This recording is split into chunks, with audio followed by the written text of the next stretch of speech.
এখন শুনবেন আজকের গুরুত্বপূর্ণ খবরের শিরোনাম।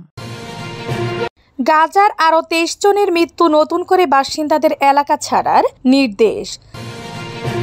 সুদানে বিমান হামলায় কয়েকশো মানুষ নিহত। ইসরায়েলি বিমানবন্দর ও মার্কিন রণতরীতে ইয়েমেনে ক্ষেপণাস্ত্র হামলা, ব্যাপক ক্ষয়ক্ষতি। এক সপ্তাহে গাজা ইসরায়েলি নৃশংসতায় 270 ফিলিস্তিনি শিশু নিহত। তুরস্কে বিরোধীদের আন্দোলন নিয়ে যা বললেন এরদোয়ান। গাজা থেকে ফিলিস্তিনদের উচ্ছেদ, সৌদি আরবের নিন্দা।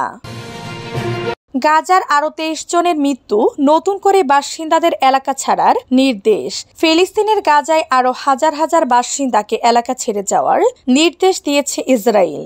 উপত্যকাটিতে চলমান নৃশংস হামলার মধ্যে আজ মঙ্গলবার উত্তরে সীমান্তবর্তী সব এলাকার ফিলিস্তিনদের চলে যেতে বলা হয়। ইসরায়েলের ভাষ্য, এই এলাকাগুলো থেকে ইসরায়েল লক্ষ্য করে রকেট ছোড়া হয়েছে। যেসব এলাকার বাসিন্দাদের চলে যেতে বলা হয়েছে সেগুলো হলো গাজা নগরীর জাবালিয়া, বেইত লাহিয়া, বেইত হানুন ও শেজাইয়া এলাকা। জাবালিয়া শরণার্থী শিবিরের বাসিন্দাদের ইসরায়েল বলেছে, নিজেদের নিরাপত্তার জন্য আপনাদের দক্ষিণে পরিচিত আশ্রয় শিবিরগুলিতে চলে যেতে হবে। দক্ষিণে খান ইউনিস ও রাফা এলাকা থেকেও ফিলিস্তিনদের চলে যাওয়ার নির্দেশ দেওয়া হয়েছে। যুদ্ধবিরতি ভেঙে 18 মার্চ থেকে গাজায় আবার হামলা শুরু হয়েছে ইসরায়েল। উপত্যকাটির স্বাস্থ্য মন্ত্রণালয়ের হিসেবে তখন থেকে গতকাল পর্যন্ত ইসরায়েলি হামলায় প্রায় 700 জনের মৃত্যু হয়েছে। তাদের বেশিরভাগই নারী ও শিশু। এর মধ্যে আজ এখন পর্যন্ত জাতিসংঘের কর্মকর্তারা বলেছেন, গাজায় এখন আর কোনো এলাকা নিরাপদ নয়। 2023 সালের 7 অক্টোবর ইসরায়েলি হামলা চালায় হামাস। সেদিন ইসরায়েল থেকে 2 শতাধিক ব্যক্তিকে জিম্মি করে তারা ওই এলাকার পরপরই গাজায় নৃশংসতা শুরু করে ইসরায়েল। দেশটির প্রধানমন্ত্রী বেনিয়ামিন নেতানিয়াহু বলেছেন, গাজায় এখনো বন্দী থাকা 59 জিম্মিকে ফিরিয়ে দেওয়ার জন্য হামাসের উপর চাপ দিতে নতুন করে হামলা শুরু করেছে তারা। সুদানে বিমান হামলায় কয়েকশো মানুষ নিহত। সুদানের দারফুর অঞ্চলে একটি বাজারে বিমান হামলায় কয়েকশো মানুষ নিহত হয়েছেন। ফরাসি বার্তা সংস্থা AFP এ খবর জানায়। খবরে বলা হয়, সুদানের যুদ্ধ পর্যবেক্ষক দল মঙ্গলবার দেশটির পশ্চিম অঞ্চলে ওই এলাকার জন্য সেনাবাহিনীকে দায়ী করেছে। বার্তা সংস্থাটি বলেছে, সুদানের প্রায় 2 বছরের গৃহযুদ্ধে উভয় পক্ষের নৃশংসতার তথ্যচিত্র তুলে ধরেছে স্বেচ্ছাসেবক আইনি পেশাদারদের একটি জরুরি আইনজীবী দল, ইমার্জেন্সি লয়ার্স গ্রুপ। দলটি জানিয়েছে, সেনাবাহিনী বিমান হামলা চালিয়ে এসব নাগরিককে হত্যা করেছে, এমন গুরুতর আহত হয়েছে বেশ কিছু লোক। তবে কখনই হামলা হয়েছে সে সম্পর্কে নির্দিষ্ট করে জানানো হয়নি। দারফুরে টেলি যোগাযোগ বিচ্ছিন্নতার কারণে AFP নিশ্চিত করে নিহতর সংখ্যা জানাতে পারেনি। সেনাবাহিনী এই হামলা সম্পর্কিত তাৎক্ষণিক মন্তব্য করার অনুরোধে জবাব দেয়নি। দারফুরের প্রায় পুরো অঞ্চল RSF এর নিয়ন্ত্রণে। তবে মার্কিন যুক্তরাষ্ট্র সোমবার সেখানে গণহত্যার অভিযোগ এনে এর জন্য সেনাবাহিনীকে দায়ী করেছে। বিশাল দারফুর অঞ্চলে বেসামরিক এলাকায় ব্যারেল বোমা হামলা, দুর্ভিক্ষ পীড়িত বাস্তুচ্যুত শিবিরে আধা সামরিক বাহিনীর হামলা এবং ব্যাপক জাতিগত সহিংসতা সহ যুদ্ধের সবচেয়ে ভয়াবহতার মুখোমুখি হয়েছে। আধা সামরিক বাহিনী দারফুরে অন্তত সজ্জিত ড্রোন মোতায়েন করে থাকে। ইসরায়েলি বিমানবন্দর ও মার্কিন রণতরীতে ইয়েমেনি ক্ষেপণাস্ত্র হামলা, ব্যাপক ক্ষয়ক্ষতি। ইসরায়েলের গাজা আগ্রাসন ও মার্কিন হামলার প্রতিক্রিয়ায় ইয়েমেনি সশস্ত্র বাহিনী ক্ষেপণাস্ত্র হামলা চালিয়ে ইসরায়েলি বিমানবন্দর ও মার্কিন রণতরীকে আবারও লক্ষ্যবস্তু করেছে। এতে বেন গুরিয়ন বিমানবন্দর ও মার্কিন রণতরীতে ব্যাপক ক্ষয়ক্ষতি হয়েছে। সোমবার রাতে দেয়া এক বিবৃতিতে এমনটাই দাবি করেছেন ইয়েমেনি সেনাবাহিনীর মুখপাত্র ব্রিগেডিয়ার জেনারেল ইয়াহিয়া সারি। খবর মেহের নিউজের। ইসরায়েলের বেন গুরিয়ন বিমানবন্দরে হামলা।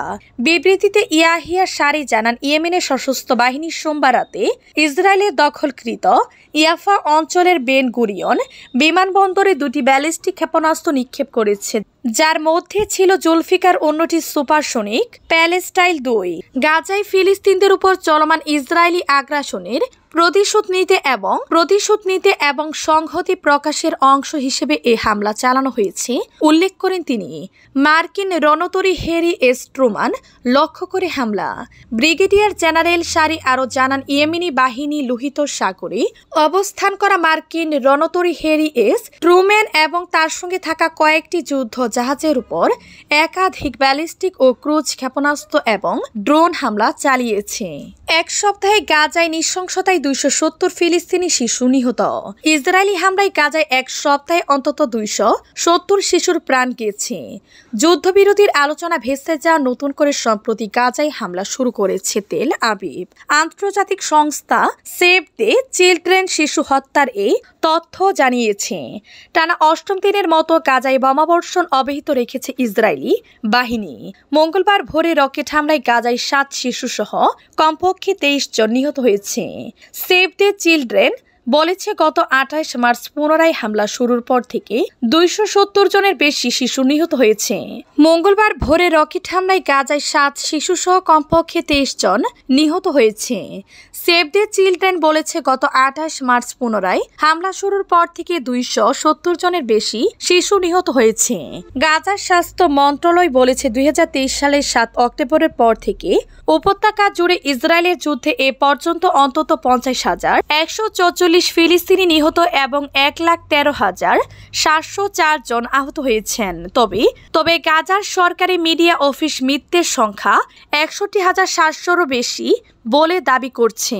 তুরস্কে বিরোধীদের আন্দোলন নিয়ে যা বললেন এরদোয়ান। 2023 সালে গেজি পার্কের আন্দোলনের পর এত বড় বিক্ষোভ তুরস্কে দেখিনি। ইস্তাম্বুলের মেয়র একরেম ইমামোগলুর গ্রেফতারের পর তুরস্ক জুড়ে বিক্ষোভ শুরু হয়েছে।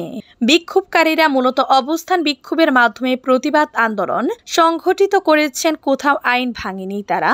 আন্দোলন সহিংস হয়নি, কিন্তু তুরস্কের প্রেসিডেন্ট রিসেপ তাইয়েপ এরদোয়ান গতকাল সোমবার এই আন্দোলনকে সহিংস আন্দোলন বলে উল্লেখ করেছেন। দ্রুত বিক্ষোভ তুলে নেওয়ার নির্দেশ দিয়েছেন তিনি। তার অভিযোগ, এই আন্দোলন মানুষকে উস্কানি দিচ্ছে। গতকালই ইমামোগলুর দল রিপাবলিকান পিপলস পার্টি সিপিএইচ তরফে জানানো হয়েছে তাকে 2018 সালে প্রেসিডেন্ট প্রার্থী হিসেবে নির্বাচন করা হয়েছে।